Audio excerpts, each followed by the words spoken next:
खरात प्रकरण फडणवीसांना ऑक्टोबरमध्ये कळालं, मग त्यांनी मार्चमध्ये प्रकरण रेंगत का ठेवलं असं विधान केलेलं आहे काँग्रेस प्रदेशाध्यक्ष हर्षवर्धन सपकाळ यांनी। जर का फडणवीसांना आधीच हे प्रकरण समजलं होतं, मग त्यांनी हे प्रकरण रेंगाळत का ठेवलं असा प्रश्न उपस्थित करण्यात आला। खरातच्या बंधुगिरीचे धागेदोरे सरकारला माहीत असल्याचं वक्तव्य नाना पटोले यांनी केलंय। माझं तुझं हे न करता किती दिवस खेळणार या प्रकरणाशी मुख्यमंत्री? दूध का दूध पाणी का पाणी करून टाका आणि एकदा विषयाचा जो काही निर्णय असेल तो लावून टाका।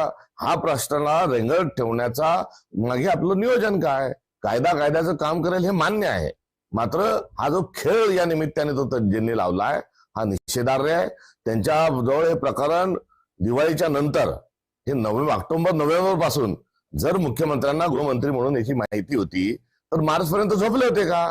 असे अनेक प्रश्न यातून निर्माण होऊ शकतात। त्यामुळे फोटोत असणारे फोटोत नसणारे या विकृत माणसाशी संबंधित असणाऱ्यांवर सणवारवर कारवाई झाली पाहिजे।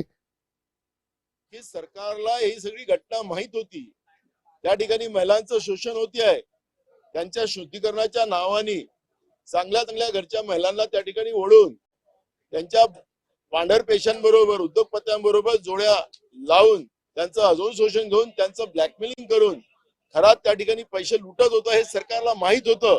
विधानसभेत आम्ही सांगितलं की मुख्यमंत्र्यांनी याचं उत्तर दिलं पाहिजे। ही घटना ज्या पद्धतीनं आपल्याला सोपी वाटते ती सोपी नाही आहे, सरकारचं याच्यामध्ये सहभाग आहे। त्यामुळे ही सगळे मंत्रिमंडळच या खराताच्या ओशन पाण्यामध्ये हे भिजलेलं आहे आणि म्हणून या सरकारने राजीनामाच दिला पाहिजे। या सगळ्या संदर्भात वैभव नाईक यांनी प्रतिक्रिया दिली आहे, बघूया। बंधू खरातांकडे अनेक राजकीय लोक होते, सत्ताधारी पक्षातलं हे प्रमाण जास्त होतं, कारण गुवाहाटीला जाऊन रेडा कापल्यानंतर पदं मिळतात ही भूमिका सगळ्याच सत्ताधाऱ्यांची झाली होती। म्हणून हे असे जे यगोरी प्रकार आहेत, बुवाबाजी ही सत्ताधाऱ्यांमध्ये वाढली होती। आणि कालच्या माझं पहिल्यापासून म्हणणं आहे की नगरपालिका, जिल्हा परिषद, महानगरपालिका ह्या निवडणुकीच्या आधीच 1 वर्ष आधीच त्यांच्यावर गुन्हा नोंद झाला होता शिर्डी पोलीस स्टेशनला मध्ये, आणि ह्या सगळ्यांना वाचवण्यासाठी हा या ठिकाणी त्यांची तो गुन्हा दाबलेला होता।